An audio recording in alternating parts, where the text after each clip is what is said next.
1 பேதுரு 4ஆம் அதிகாரம் 2ஆம் வசனம். ஏனென்றால் மாம்சத்தில் பாடுபடுகிறவன் இனி மாம்சத்தில் இருக்கும் காலம் வரைக்கும் மனுஷருடைய இச்சைகளின்படி பிழைக்காமல் தேவனுடைய சித்தத்தின்படியே பிழைக்கத்தக்கதாக பாவங்களை விட்டு ஒய்ந்திருப்பான். ஆமென் சொல்லுங்க. சில பேர் பெரிய பாடு என்னன்னா, பாவத்தை விட முடியலையே பாஸ்டர். இருக்கிறதுல பெரிய பாடு பாவம் செஞ்சதுக்கு அப்புறம் டப்பு டப்புன்னு அடிக்குது பாருங்க இருதயம்.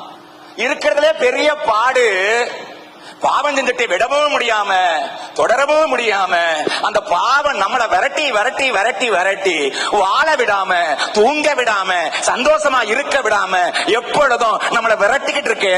அந்த பாவத்திலிருந்து என் ஆண்டவர் அந்த பாடு அனுபவிக்கிற பாவத்திலிருந்து சீர்படுத்தி ஸ்திரப்படுத்தி பலப்படுத்தி ஸ்ட்ரென்தன் பண்ணி என் ஆண்டவர் நிலைநிறுத்த போறாரு. நிலைநிறுத்திட்டார்னா இனி பாவம் உங்களை மேற்கொள்ளாது. நம்ம வாழ்க்கையில பாவம் செய்யறதுக்கு காரணமாக இருக்கிற வேறு எது? பாவம் வருது.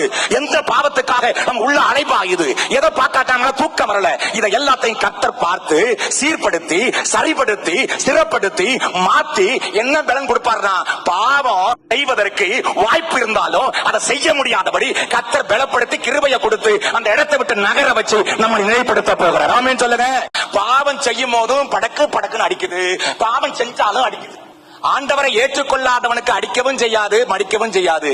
ஆண்டவரை தெய்வமா வணங்குறவனுக்கு செய்யறதுக்கு முன்னாடியும் அடிக்குது, செஞ்ச பிறகு அடிக்குது. அது மாதிரி ஒரு நரக வேதனை எதுவுமே இல்லை. பாவம் செஞ்சுட்டு படுற பாடு இருக்குது பாருங்க. ஏன்னா நமக்கு தெரியல எங்க ரூட் இருக்குன்னு தெரியல.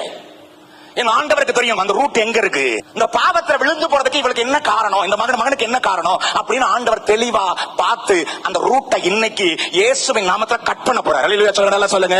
இனி வராது, மேற்கொள்ளாது.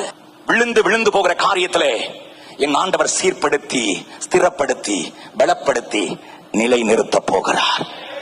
நிலை நிறுத்த போகிறார். நம்ம உள்ளமே சொல்லும், நான் கர்த்தருக்கு பயப்படுகிறவன், நான் பாவத்தை விட்டு ஓடி வந்திருக்கிறேன், நான் கர்த்தருக்காக வைராக்கியமா நிற்கிறவள், பாவம் என்னை மேற்கொள்ளாது, நான் பாவத்தை மேற்கொள்ளும்படி கர்த்தர் என்னை சீர்படுத்தி ஸ்திரப்படுத்தி பலப்படுத்தி நிலைநிறுத்தி வைத்திருக்கிறார். பாவம் என்னை மேற்கொள்ள முடியாது, என்னை கண்டு ஓடும்.